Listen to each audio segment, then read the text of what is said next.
날이 멀지 않았다 그런 얘기입니다. 그러니까 모든 만사는 시작이 있고 끝이 있지 않습니까? 그러는데 하여튼 제자리에 그대로 있을 수는 없다 그러죠. 그러니까 하여튼 누구라도 아무리 누구라도 시간은 흘러가게 돼 있고 아무쪼록 참 내가 아무리 어떤 것을 누리고 있을지라도 그것은 계속 되어질 수 있는 것이 아니다 그 말입니다. 그래서 우리는 영원할 것 같지만은 결코 영원할 것이 없다 그런 얘기입니다. 그러니까 끝이 있다. 모든 만사는 시작도 있지만은 끝도 있다. 그러니까 지금 우리는 끝자락에 살고 있다 그런 얘기예요. 그것을 발로 이 종말이라 그럽니다. 정말 이 종말을 구하고 있는 때 우리가 살고 있다 그래요. 그래서 우리는 신앙생활을 미래지향적으로냐 과거지향적으로냐 현재지향적으로냐 이게 참 있어요. 그런데 우리는 현재도 아니고 과거도 아니고 미래입니다. 미래지향적으로 살아가는 것이 우리의 삶이다 그래요. 그러니까 미래지향적이라는 얘기는 우리가 종말을 향해서 계속 치닫고 있다 그런 얘기죠. 그 종말을 기억하고 그 종말을 향해서 다른막질하고 있다가 하면은 주님의 재림이 이 있구나 하는 것을 지금 우리가 얘기하고 있다 그래요.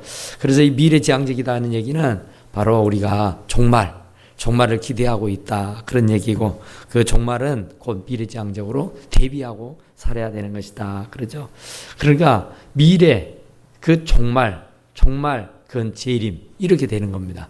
그러니까 그 재림 주님이 재림하실 것에 대한 그 예언의 말씀들을 참 많이 하셨는데 그 재림에 대한 얘기를 성경에는 318번을 얘기를 하고 있다 그래요. 318번. 그러니까 굉장히 많은 수를 재림에 대해서 말씀을 하고 있다 그런 얘기입니다. 그런데 이제 그 318번 했던 그 재림이 반드시 이제 오게 될 것이다 그러죠. 왜냐하면은 그것이 예수님의 약속이니까 그렇습니다.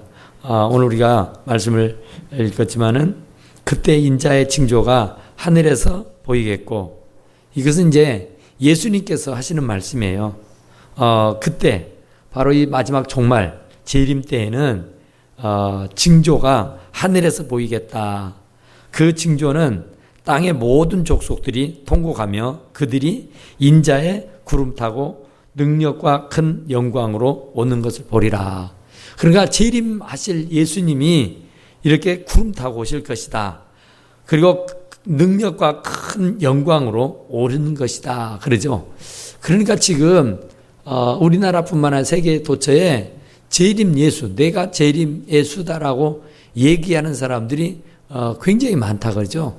그런데 그들이 아무리 자칭 재림 예수라고 얘기해도 그것이 거짓말일 수밖에 없는 것은 오늘 여기 있는 말씀처럼 큰 능력과 영광으로 오는 것을 보리라 그랬어요. 그런데 아무도 그들이 큰 영광과 능력으로 구름을 타고 오는 것을 본 적이 없습니다. 그러니까 그들이 아무리 벨말을 해도 그것은 가짜다 그 말이에요.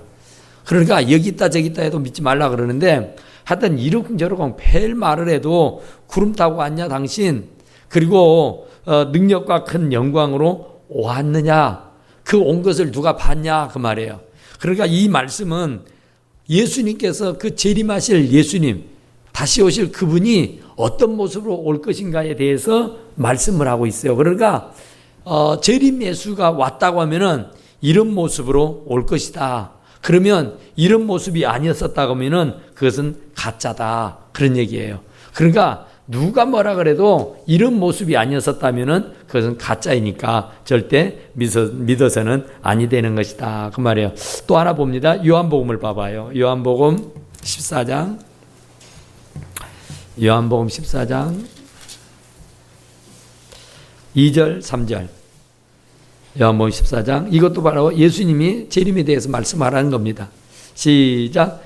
내 아버지 집에 거할 곳이 많도다. 그렇지 않으면 너희에게 일렀으리라. 내가 너희를 위하여 거처를 예비하러 가노니 가서 너희를 위하여 거처를 예비하면 내가 다시 와서 너희를 내게 영접하여 나 있는 곳에 너희도 있게 하리라. 그러죠.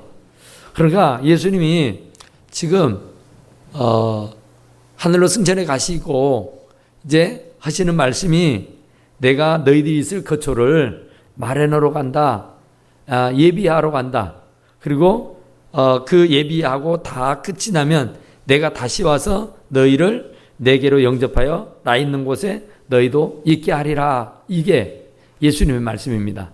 그러니까 예수님께서 하늘로 승천해 가시면서 왜 하늘로 가셨냐? 바로 우리가 있어야 할 거처를 예비하러 가셨다. 그래서 지금은 우리들이 있어야 할 곳을 예비하고 있다. 그러니까 그분이 다시 올 때는 바로 그 예비하는 거, 우리가 있을 곳을 다 예비하고 끝내놓고 오신 것이다. 그래서 이제 우리를 그곳으로 인도해 갈 것이다. 그 말이에요. 그러니까 재림 예수가 오시면 이런 현상이, 이런 역사가 일어난단 말입니다. 그러니까 아직까지 이런 역사가 안 일어났다면은 누구가 재림이 했다고 해도 그가 예수가 아니다. 그런 말입니다. 그것은 가짜요, 거짓말이라고 하는 것을 말씀으로 해주고 있는 것이다. 그런 말이에요.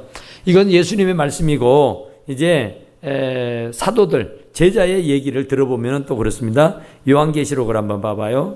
요한계시록 1장 7절입니다.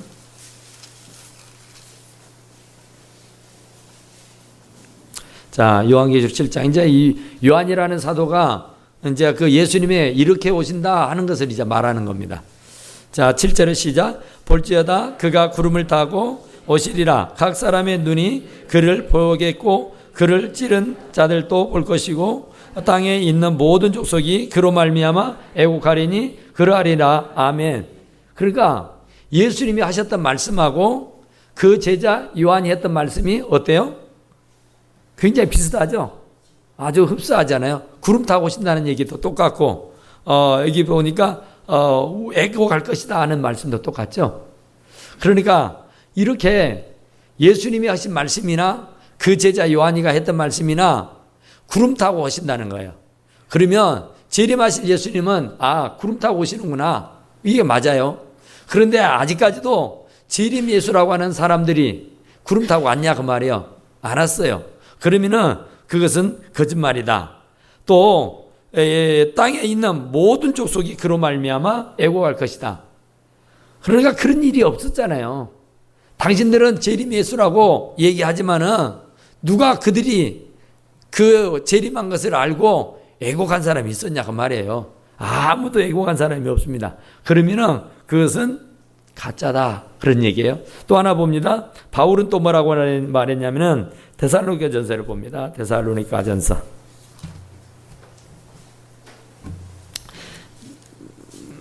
데살로니가 전서 4장. 4장 16절.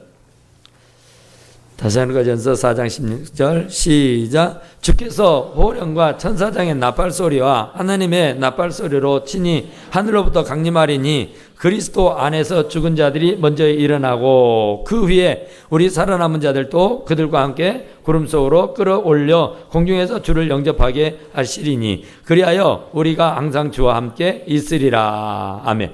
그러니까 여기도 보니까 이 사도 바울의 얘기도 주께서 호령과 천사장의 소리와 하나님의 나팔 소리가 친히 하늘로부터 들려오고 그 하늘에 강림하실 것이다 그러죠.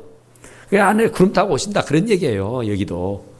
그러니까 아무리 뭐 어쩐다 그래도 이런 현상들이 안 일어났다고 하면은 그것은 거짓말이다. 그것은 아니다 하는 것을 말씀을 하고 있다. 그래요. 초대교회 그 서문화 교회에 폴리갑이라고는 그분이 있었는데 이 폴리갑이라고 하는 사람이 순교를 했죠. 순교를 했는데 그 예수에 대한 부인을 하고 또 어떤 그 예수 믿는 일에 포기를 하고 정말 그러면은 내가 목숨을 살려줄 수 있다 그런 얘기를 해요. 그런데 그분이 폴리갑이라는 그분이 그런 얘기를 합니다. 마지막 형장에 이슬로 사라져가면서 마지막으로 네가 개종을 하면 예수를 포기하면 내가 살려주겠다. 그러는데 그걸 포기하지 않고 이렇게 말합니다. 나는 86년 동안 그분을 섬겨왔는데 그분은 나를 한 번도 부당하게 대우하신 적이 없는데 내가 어떻게 나를 구원하신 나의 왕을 모독할 수 있겠소? 그거는 죽었다 그래요. 순교했다 그 말입니다. 그러니까 86년 살아도 한 번도 하나님은 나를 배신하지 않고 하나님은 한 번도 나를 부당하게 대우해 주신 적이 없는데 내가 어떻게 나의 왕을 배신할 수 있겠소? 이런 얘기예요. 그러니까 하나님은 나를 한 번도 실망시킨 적이 없는데 내가 하나님 어찌 실망시킬 수가 있겠느냐고 이렇게 얘기를 하고 있다 그 말이에요. 그러면서 마지막 순교하게 됐다라 그런 얘기입니다. 그러니까 어쨌든 간에 하나님 앞에 내가 개종을 하고 부인을 하고 배신을 하고 하나님 앞에 다가선다면은 또 하나님을 내가 어떻게 배울 것이냐 그런 얘기죠. 그러나 이 보리갑이라고 하는 그분은 그렇게 얘기한 거예요. 내가 여기서 하나님을 부인하고 내가 내 목숨을 살겠다고 한다면 내가 하나님 앞에 섰을 때에 뭐라고 말하겠냐 그 말이에요. 그러니 나는 하나님 앞에 부당하게 또 하나님 앞에 정말 부끄러운 그런 사람이 되기보다는 내가 순교의 잔을 마시는 것이 옳다 하면서 순교하고 말았다 그래요. 그러니까 예수님은 우리가 참 이 재림에 대한 얘기를 참 많이 하는데 어쨌든 우리가 분명히 알아야 할 것은 재림은 갑자기 옵니다. 갑자기 도적같이 온다 그러죠. 그러니까 뭐 막 예고해가지고 막 어쩌고 저쩌고 해서 오신 것이 아니라 전혀 생각지도 않을 때 계시록 16장 15절에 보면은 보라 내가 도적같이 오리니 그래요. 도적같이 와. 그러니까 도적은 소식 없이 오는 거잖아요. 예고 없이 오는 거잖아요. 그러니까 대책 없이 오는 겁니다. 그러니까 우리가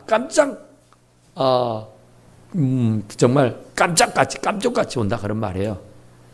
그래서 항상 대비하고 있으라 그러죠. 언제 올 줄 안다 그러면 도둑이 언제 올 줄 안다면 도둑 맞을 사람이 어디에 있겠어요? 한 사람도 없지. 그런데 주님이 언제 올 것이라고 드러내 보이고 오신다면은 그분은 맞이하지 못할 사람 어디가 있겠어요? 다 맞이하지. 그런데 안 그래요. 10명 중에 5명은 재림하신 주님을 못 만났죠. 그러니까 슬기로운 5처녀, 미련한 5처녀 그렇게 얘기하죠. 그러나 기름을 준비를 잘했던 사람은 슬기로운 5처녀가 되는 것이고 기름 준비를 잘 못했던 사람은 미련한 5처녀가 되는 거죠. 그 얘기는 이 주님의 재림을 잘 대비하고 평소에 준비하고 살았던 사람은 지혜롭고 슬기로운 5처녀지만 그걸 잘 준비하지 못하고 살았던 그 5처녀는 미련한 5처녀가 되고 만 것이다 그 말이죠. 왜냐하면 도적같이 마니까 언제 올 것이라고는 예측을 하고 생각을 하고 있을 때 온다면은 누군들 그분을 못 맞이할 사람이 어디 있겠어요? 그런데 그분을 못 맞이할 수밖에 없는 것은 대책 없이 예고 없이 도적같이 오기 때문에 그렇다 그런 말이에요. 그러니까 갑자기 오신다 그 말입니다. 생각지 않을 때 온다 그 말이에요. 우리가 해찰 피우고 있을 때 우리가 정말 요령 피우고 있을 때에 우리가 열심히 하지 않고 있을 때 그때 예수님이 오시는 거다. 재림하신다 그런 말이에요. 그러니까 우리는 항상 24시간 365일 언제나 눈을 부릅뜨고 믿음을 지키고 살아야 할 줄로 믿습니다. 또 주님은 우리가 지금 계속 말씀한 것처럼 영광스럽게 오십니다. 영광스럽게. 예수님이 초림하실 때는 마구간에 오실 때는 정말로 아무도 모르게 왔잖아요. 정말로 너무너무 부족하게 왔잖아요. 벌거벗은 채 여간에도 못 입고 정말 마구간에서 태어나셨다고요. 아주 정말 부족한 모습으로 그랬는데 재림은 그렇게 안 와요. 우리 지금 공부한 것처럼 구름 타고 오신다고 하죠. 천사장의 나팔 소리를 듣고 하나님의 나팔 소리가 하고 울리면서 온 천하의 사람들이 다 바라볼 수 있도록 그런 모습으로 그러니까 얼마나 호화찬란한 모습으로 오시겠냐 그 말이에요. 그러니까 예수님이 처음 마구간에 오실 때는 정말로 부족했고 정말로 불쌍한 모습으로 왔을지라도 이제 다시 재림하실 그 모습은 정말 모든 사람들이 알아볼 수 있도록 찬란한 모습으로 오신다는 것을 말씀해 주고 있다. 그런 얘기예요. 그러니까 아까 말씀드린 대로 예수님은 천사장의 나팔 소리와 함께 공중에 구름을 타고 이렇게 오신다. 그러니까 다 복이 와요. 그때가 딱 따면 딱 알 수 있어요. 누구도 다 볼 수 있어요. 그러니까 누구도 그 예수님의 재림을 못 봤다느니 모른다느니 그렇게 핑계치 못하게 와요. 그런데 그것이 예고하고 오는 게 아니라 갑작스럽게 오는 것이고 도적같이 오는 것이다 그 말이에요. 그러나 그렇게 오시는 것이 너무 갑작스러운 일이니까 너무 급작스럽게 오는 일이기 때문에 대비하지 못한다 그런 얘기예요. 평소에 기름을 잘 준비하는 슬기로운 다섯 처녀처럼 준비가 잘 되었으면 모르지만 평소에 준비가 되지 않은 사람들은 그때 바로 준비할 수가 없다고 말해요. 왜냐하면 갑자기 와버리니까. 그러니까 예수님은 그렇게 갑자기 오시지만은 아주 영광스러운 모습으로 오고 누구도 다 알아볼 수 있도록 오는 것이고 누구도 다 볼 수 있도록 오신다. 그런 얘기입니다. 그러니까 숨기고 오지 않아요. 이제는 감추고 오지 않습니다. 다 알 수 있도록 와요. 예수님이 이 땅에 처음 오실 때는 뭐 동방의 박사들만 알았지 누가 알았습니까? 그런데 바로 이제는 예수님이 다시 오실 때는 온 천하 백성들이 다 보고 알 수 있도록 오신다 그 말이에요. 그러니까 그런 예수님, 다시 그런 모습으로 오실 그 예수님을 우리는 어떻게 해야 되느냐? 확실히 믿어야죠. 끝까지 믿어야 됩니다. 열심히. 그러니까 다시 오실 그분이 언제 오실지 모르니까 우리는 정말로 믿음을 각별하게 가지고 있어야 돼요. 그러니까 그 강도처럼 예수님의 옆에 안에 달렸던 강도처럼 정말로 예수님이 다시 오실 것을 미리 알고 그 순간에 딱 예수님을 맞았다면 얼마나 좋겠어요. 그 강도는 진짜 횡재한 겁니다. 그런데 그런 일은 없어요. 그런 일은 있을 수 없습니다. 이제는. 왜냐하면은 갑자기 와버리니까. 그냥 시작과 끝이에요. 그냥 시작과 동시에 끝.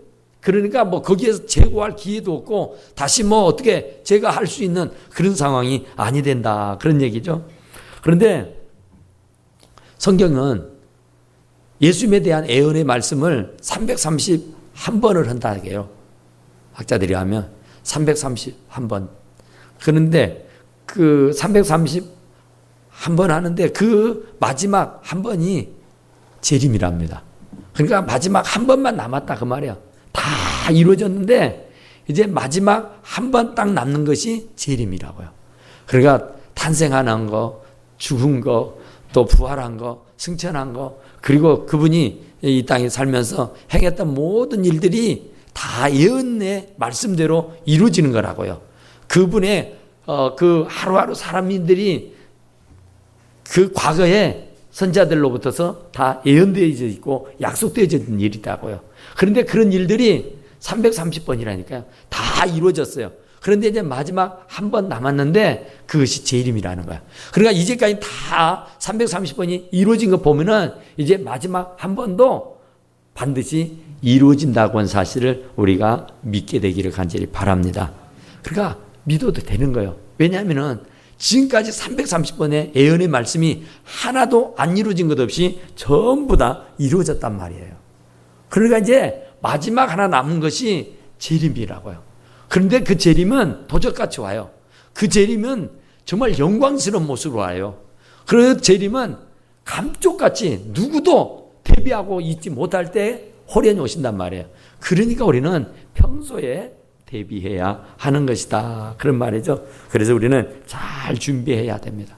슬기로운 다섯 처녀같이. 그러니까 똑같이 기름을 준비는 했어요.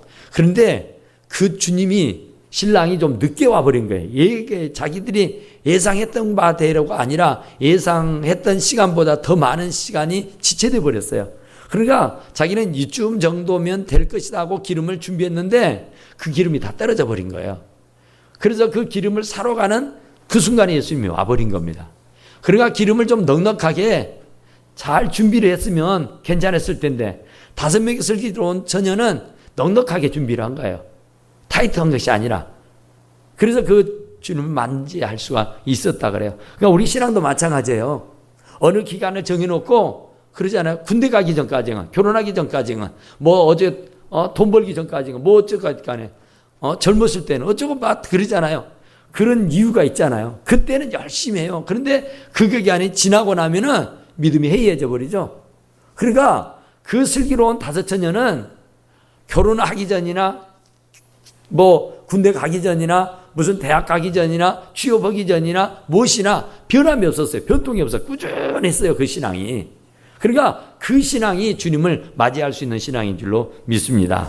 그러니까 끝까지 기름이 떨어지지 않도록 계속해서 기름을 준비할 수 있어야 하는 줄로 믿습니다. 그래야 주님을 맞이할 수가 있고, 그래야 주님을 우리가 맞이해서 주님의 나라에 들어갈 수 있는 축복이 있게 되는 줄로 믿습니다. 그러니까 재림은 반드시 있는 것이고, 그 재림은 반드시 도적같이 임한다고 했으니까, 어떤 도적은 소식도 없이 말도 없이 가만히 오는 것이 도적이니까 주님이 오실 때도 우리가 전혀 대비하고 있지 못할 때에, 예기치 못할 때에 불현듯 오실 수도 있다, 그런 얘기예요. 그러니까 우리는 준비를 해야 한다, 그 말이에요. 어떻게 준비해야 되느냐? 기도해야 됩니다. 기도. 그러니까 평소에 정말로 기도를 열심히 해야 돼요. 그러니까 주님이 오신다는 말을 듣고 그때서야 기름 준비로 가는 5처녀 같으면 그분을 못 맞이하죠. 그때서야 바른데 막 분주하면은 안 되는 거라고요. 그러니까 기도도 마찬가지요. 꾸준히 하는 겁니다. 꾸준히. 어떤 순간, 어떤 날을 정해놓고 그때만 쌈박하니 하는 것이 아니라 일생 동안 하는 거예요. 왜냐하면 기도는 호흡이니까.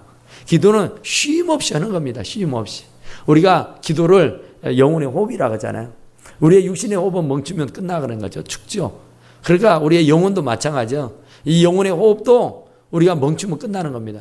그래서 영혼이 잘 되는데 영혼이 안 되니까 이것도 안 되고 저것도 안 되고 아무것도 되는 게 없죠. 그러나 영혼이 건강하면은 범사가 잘 되고 강건해지는 축복이 있게 되는 줄로 믿습니다. 그러니까 그 영혼이 잘 되는 길이 기도다니까요. 기도. 숨만 쉬면 안 죽어요. 절대로. 사람이. 숨이 멈추니까 죽지. 그러니까 우리가 안 되는 이유가 뭐냐면 기도로 멈춰서 안 되는 거예요. 사무엘 선지자는 내가 기도하는 기도를 쉬는 죄를 안 범하겠다 그러잖아요. 기도를 쉬는 것도 죄라고. 왜냐하면 숨을 멈추는 것은 우리가 사람이 살인하는 거, 자기 생명 자살하는 거, 자기 생명을 자기 임의로 끊어버린 것은 큰 죄악입니다. 그것은 살인죄입니다. 살인죄. 남을 죽인 것도 살인이지만은 자기 자신을 죽이는 것도 살인이니까. 그러니까 내가 기도의 호흡을 멈추게 해버리는 것은 내 영혼을 죽이는 거라고요. 그러니까 그게 살인이요.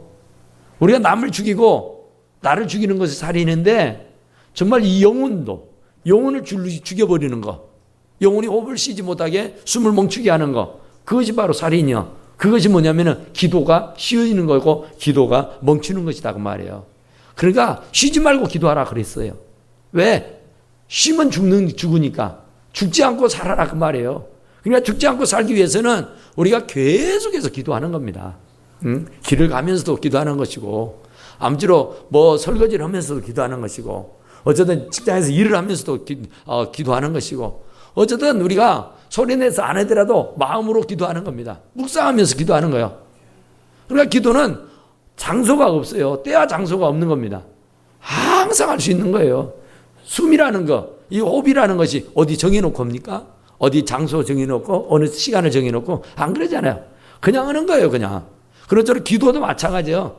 때와 장소 없이 그냥 막 하는 거예요. 어디서든지 그냥 길을 가면서 하는 것이고, 주저앉아 있으면서 하는 것이고, 누워 자면서 하는 것이고, 언제든지 하는 거예요. 그러니까 그것은 내가 호흡하는 것이다. 숨을 쉬는 것이다. 이 숨이 멈추면 나는 죽는다. 그런 생각을 가지고 기도를 해야 하는 것이다. 그런 말이에요. 그 다음에는 주님의 재림을 기다리고 주님의 재림을 안다는 사람은 충성해야 됩니다. 죽도록 충성하라 그죠? 죽도록 충성하라는 얘기는 죽을 힘을 다해서 충성하라 그런 얘기예요. 대충 하지 말고 적당하지 말고 우리 속된 말로 어영부영하지 마라 그 말이에요. 한번 뜻을 딱 정했으면 끝장을 봐버리는 거예요. 끝을. 그러니까 이랬다 저랬다 갈팡질팡 왔다 갔다 우물도 한 우물을 파야 그게 물이 나오는 것이지 찔끔찔끔 하면은 절대 그 물꼬를 못 보잖아요. 그러나 한번 딱 정하고 아무리 무슨 암벽이 있어도 그냥 그걸 뚫고 파면 되는 겁니다. 그냥. 그냥 좀 하다가 안 나오네, 좀 하다 안 나오네, 좀 하다 안 되네. 그러니까 안 되는 것이지, 될 때까지 하는 거예요, 그냥. 안 될 게 어디가 있습니까? 중도에 포기해서 그렇지. 그러니까 중도에 포기하지 아니하고 끝까지 충성할 수 있게 되기를 간절히 축원합니다. 그런데 달란트 비유도 그러잖아요. 그 얘기예요. 2달란트, 1달란트, 5달란트 있잖아요. 그러니까 2달란트나 5달란트 받았던 사람은 충성했다고 잘했다고 칭찬받아요. 주인의 잔치에 참여하는 축복을 받는다고요. 그런데 1달란트 받은 사람은 주인으로부터 1달란트 받았어요. 근데 그것이 적지 않은 겁니다. 엄청난 거예요. 말이 1달란트지 그게 어마어마한 돈입니다. 돈으로 치자면. 그러니까 그게 거금이에요.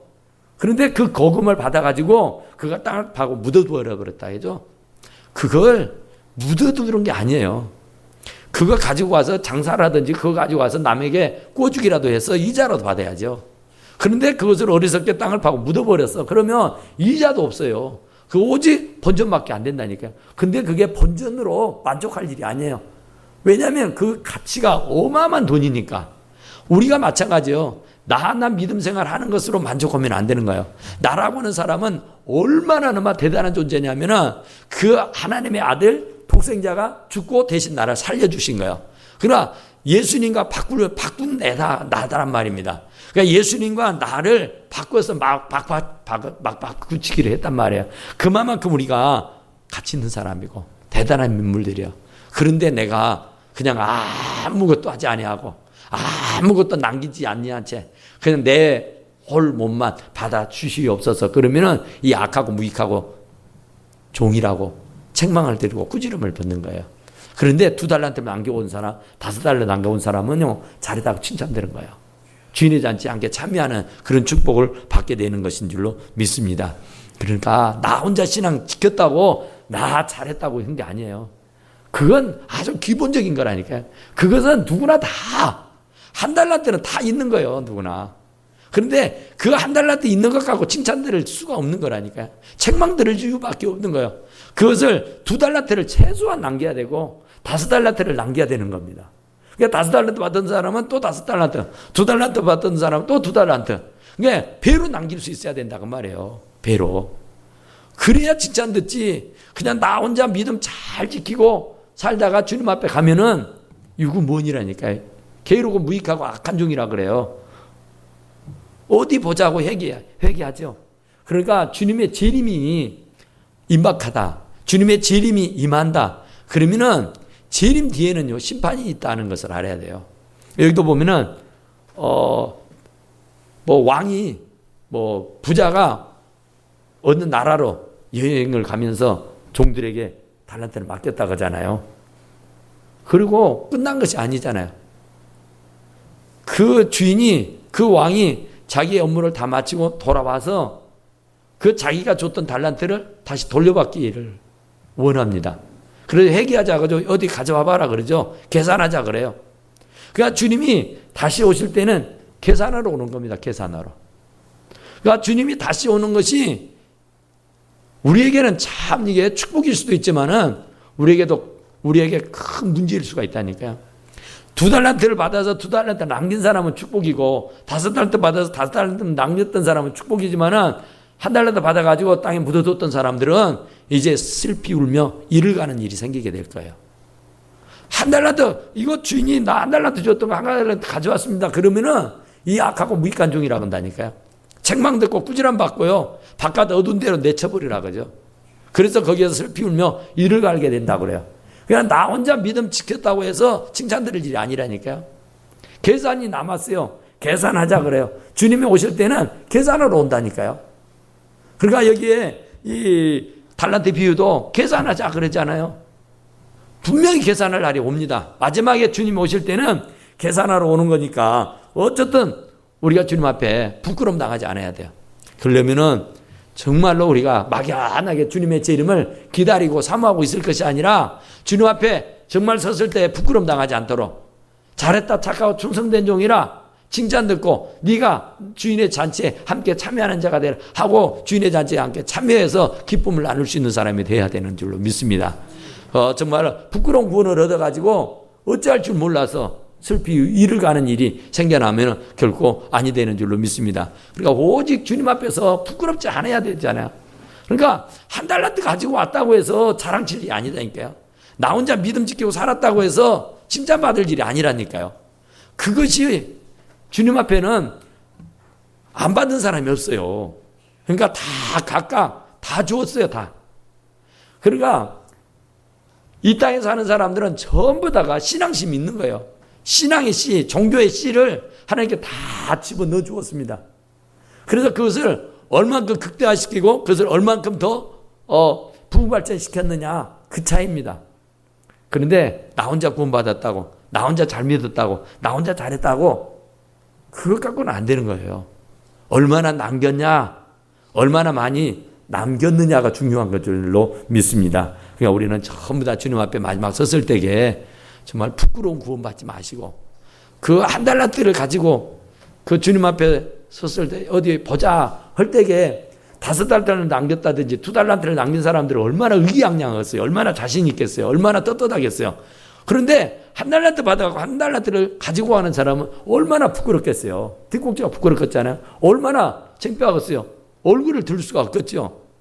그 어마어마한 것이다 아니고요. 한 달란트라 해서 정말로 지극히 작고 보잘것없는 것이 아니에요. 어마어마한 것이라니까요. 그런데 그 어마어마한 것을 내가 가지고 있으면서 아무런 것도 쓰지 않고 그냥 고이 파서 묻어두었다가 그런 거 가지고 가면은 칭찬할 줄 알지만은요 안 칭찬한다니까요. 책망하고 꾸지른다니까요. 바깥 어두운 데 내쳐버리라 한다고요. 그러면 거기에서 슬피 울며 이를 가는 일이 생기게 될 것이다. 그렇게 말씀하고 있습니다. 그러니까 어쨌든 우리가 교회 안에서 맡겨진 일에 최선을 다해야 됩니다.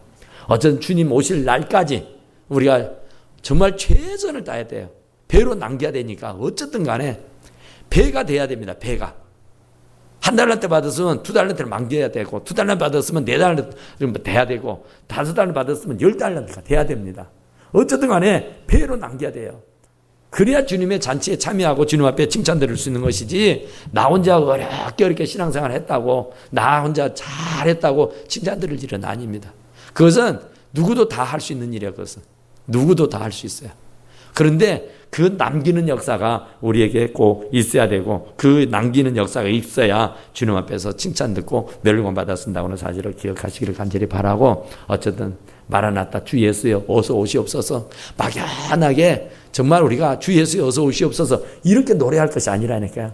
준비하지 않고서는 그 주님이 오실 때에 부끄럽다니까요. 창피하다니까요. 정말 슬피 울고 이를 가는 일이 생긴다니까요. 정말 주님이 오시는 것은 분명하다니까요. 이제 마지막 이 재림만 있을 뿐이라 그랬잖아요. 이건 반드시 이루어집니다. 이제까지 330번까지 다 이루어졌으니까 이제 마지막 하나 이것만 남았는데 이것은 불현듯 갑자기 오게 되십니다. 그러니까 우리가 그때 후회하지 않고 이를 가지 않으려고 하면은 지금부터 잘 준비해서 주님 앞에 부끄러움 구원받지 않고 하나님께 영광 돌려드리는 우리 사랑하는 성도들이 다 되시기를 간절히 축원합니다. 우리 하나님 앞에 기도합시다. 하나님